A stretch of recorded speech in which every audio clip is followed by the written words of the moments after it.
보통 때 일반 사회에서는 각 사람마다 일상적인 활동이 있습니다. 학생이라면 학교를 매일 가야죠. 직장인은 매일 출근을 합니다. 근데 어느 날 갑자기 기상예보에서 태풍이 분다고 한다면 태풍이 오면 학교를 가지 않아야 하지 않는 거죠. 또한 출근하는 것도 교통이 불편하기 때문에 직장에 가지 않은 것이 아니냐고 말하죠. 사람들은 말하죠. 이번 태풍이 오는데 몇 급이냐, 얼마나 강한가를 얘기를 하죠. 그러므로 정상적인 생활을 하지 못하게 되죠. 오늘 우리 집회 또한 이러한 상황과 비슷합니다. 우리는 이 메시지를 오늘 진도를 추구해야 되는데, 근데 전날 그저께 우리 려샤온 형제님이 갑자기 주님 품에 갔습니다. 이것은 정말 태풍과 같습니다. 태풍이 불어온 것과 같았죠. 우리 교통은 자연히 주제가 이쪽으로 바뀐 것 같습니다. 이것은 불가피한 일입니다. 우리 모두가 같은 배에 타고 있는 사람들입니다. 우리는 한 배 탄 사람으로서 은혜를 받은 사람들인데 이러한 환경을 겪을 때 우리 모두가 정말 놀랐을 것입니다. 왜 이럴 수 있냐고, 왜 형제님이 이렇게 주님 품에 갈 수 있냐고 생각할 것입니다. 정말 멘붕 상태에 이른 것 같이 많은 상황이 이르렀습니다. 그러므로 우리 자신도 모르게 우리가 주님을 믿는 사람이기 때문에 주님을 사랑하고 주님을 섬기는 사람이기 때문에 영적으로 마음속에 왜냐고 물을 것입니다. 그 형제님 주님 사랑하는데 이렇게 드리는데 이렇게 하나님을 섬기는데 교회도 그가 필요한데 그가 하나님께서 선택하신 사람인데 왜 이 환경이 형제님에게 임했습니까? 이것은 우리의 마음을 요동하게 할 수 있습니다. 우리가 이 길을 어떻게 가는지 생각하게 됩니다. 주님이 이렇다면 우리는 앞으로 주님을 따를 수 있겠는가라고 생각할 것입니다. 그러므로 우리는 이 시간을 이용해서 형제자매님들과 함께 교통을 하고자 하는 것입니다. 단체 아침 기도 시간, 아침 부흥 시간에 제가 교통을 좀 했었습니다. 우리의 느낌은 다 똑같습니다. 이 의미는 우리는 반드시 하나님의 주권이 모든 것을 다스린다는 것입니다. 하나님의 계획 외에 일어난 일은 한 가지도 없습니다. 우리에게 일어난 모든 일들은 다 어떤 목적이 있습니다. 그런데 우리는 그 하나님께서 왜 이러한 일을 우리에게 임하게 하는지 우리는 모릅니다. 어떤 때는 오랜 시간 후에야 그 뜻을 이해하게 됩니다. 그러므로 우리는 여기에서 하나님의 주권과 주님의 인도, 하나님의 자녀를 인도할 때 우리는 왜냐고 물을 수 없다는 것입니다. 우리는 반드시 그것이 주님의 주권인 것을 인정해야 합니다. 근데 거기에 왜냐, 왜 그러냐라고 말할 수 없습니다. 우리 자신으로는 다른 사람에게 이러한 일에 대해서 우리는 어떤 답을 얻을 수 없습니다. 한 가지 예를 들겠습니다. 주 예수님께서 이 땅에 오셔서 우리에게 복음을 전하셨죠. 왕국 복음을 전파하셨습니다. 그분이 사역을 하실 때 12제자를 택하셨습니다. 특별히 12사도를 택했습니다. 그분께서 온전케 하실 사람들이었습니다. 근데 12사도 중에도 가장 중요한 3명이 있었습니다. 하나는 베드로, 하나는 요한, 하나는 야고보였습니다. 다른 어떤 곳을 갈 때 12사람을 다 데려갔습니다. 근데 더 중요한 것을 말할 때는 3명만 데려갔습니다. 예를 들어서 산에 올라가서 형상을 변형되실 때 얼마나 영광스럽습니까? 그분은 영광 안에 들어가셨고 모세와 엘리야하고 함께 대화했죠. 그분이 십자가에 못 박힌 것에 대해서 서로 대화하고 있었죠. 근데 이것을 보여주기 위해서는 3명만 데려갔죠. 베드로와 요한과 야고보입니다. 그러므로 주님은 이 3사람을 굉장히 귀하게 봤습니다. 근데 주 예수님이 십자가에 못 박혀 죽고 부활하실 때 그분은 교회 간증을 위해 간증을 하실 때 그때 이 3명 중에 가장 중요하고 가장 유용한데 여기에 큰 능력을 나타내야 할 때 기묘하게도 사도행전을 보면 유대인들이 주 예수님을 거절하고 배척함으로 그분을 십자가에 못 박았을 뿐 아니라 화가 나서 제자들이 주님의 부활을 증거했을 때 헤롯 왕은 유대인들을 기쁘게 하기 위해서 야고보를 붙잡았습니다. 그리고 그를 죽였죠. 3사람 중에 야고보는 요한의 형입니다.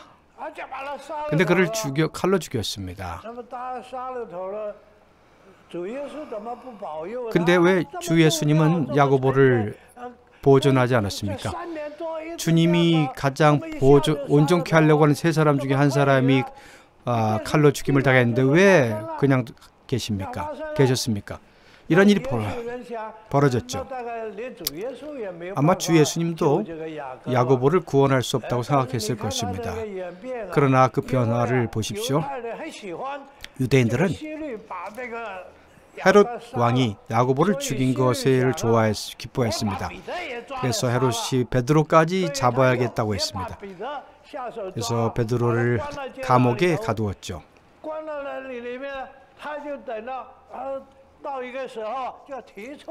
그리고 그를 끌어내어 죽이려고 했습니다. 근데 바로 그를 끌어내기 전날 밤에 베드로는 2 군인 사이에서 2개의 쇠사슬에 결박되었습니다. 2개의 쇠사슬이 아니라 2 군인 사이에 결박되었습니다. 그러므로 베드로가 좀만 움직여도 군인들을 알았죠. 베드로는 거기서 잠들었습니다. 그런데 기묘하게 천사가 나타나서 그 당시는 주 예수님이 하시지 않아도 됐던 것 같아요. 천사를 보냈죠. 천사가 와서 쇠사슬이 다 풀어졌습니다. 근데 베드로는 여전히 자고 있었죠. 천사는 그의 옆구리를 찔렀죠. 베드로가 깨어나서 무슨 일이냐고 했죠. 어리둥절하며 자고 있는데 수면제를 먹는 것처럼 잠든 상태 같았습니다. 깨어나지 못했죠. 그때 천사가 날 따라오라고 했습니다. 베드로는 정신을 차리고 따라갔죠.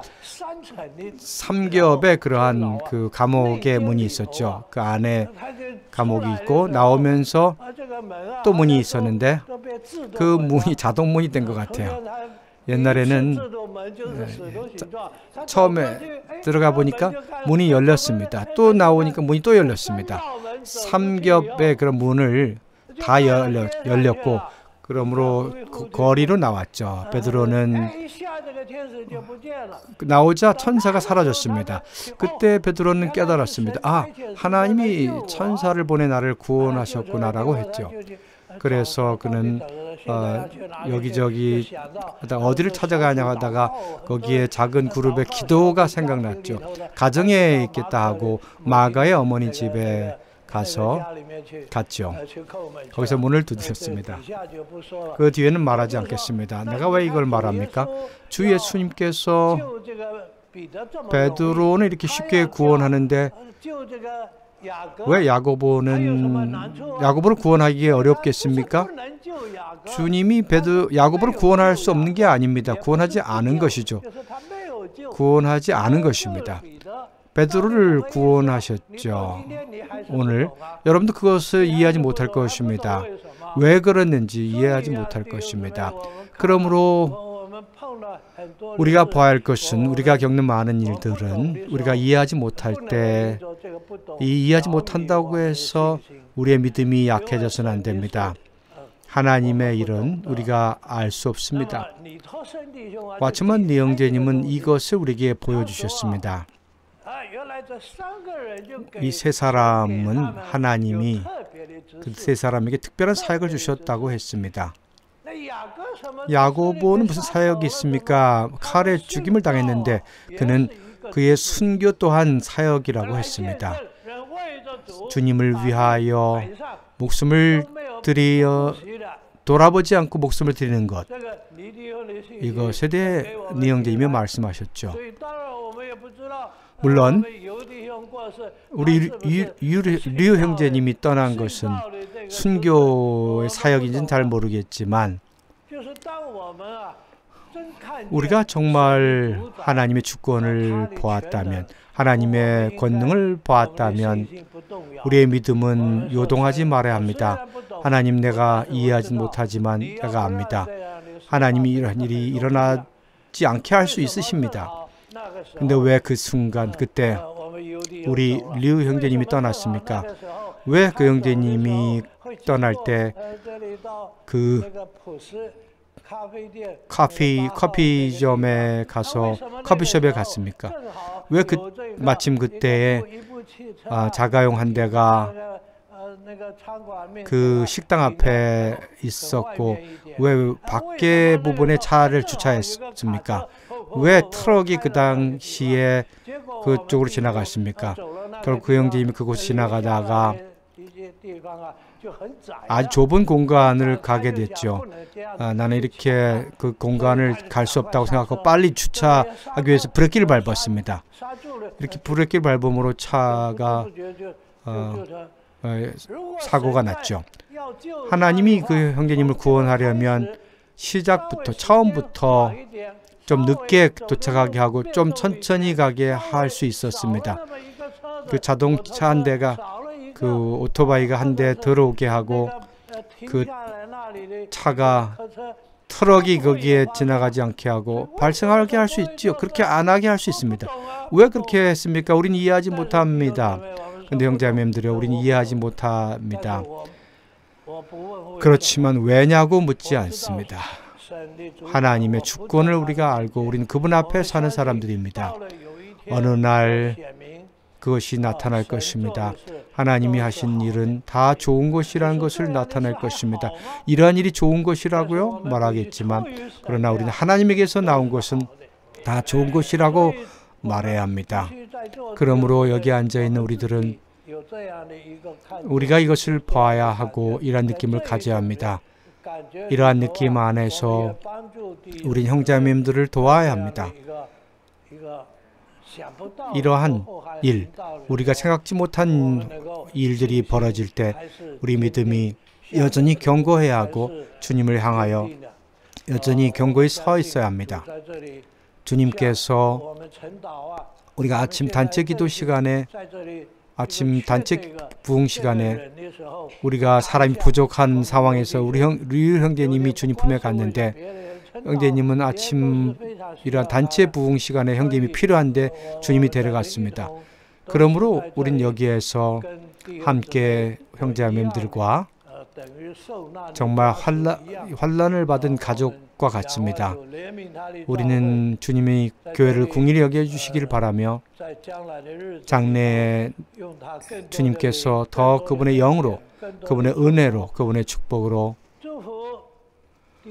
형제님 가족을 축복하시기를 바라고 자매님을 축복하시고 자녀를 축복하시기를 바라며 우리 그분과 함께, 그 형제님과 함께 봉사하고 주님을 사랑하는 우리가 사랑하는 형제자매님들을 주님 긍휼히 여기시기 바라고 우리를 긍휼히 여기시기 바랍니다. 이런 느낌을 교통했습니다. 아멘.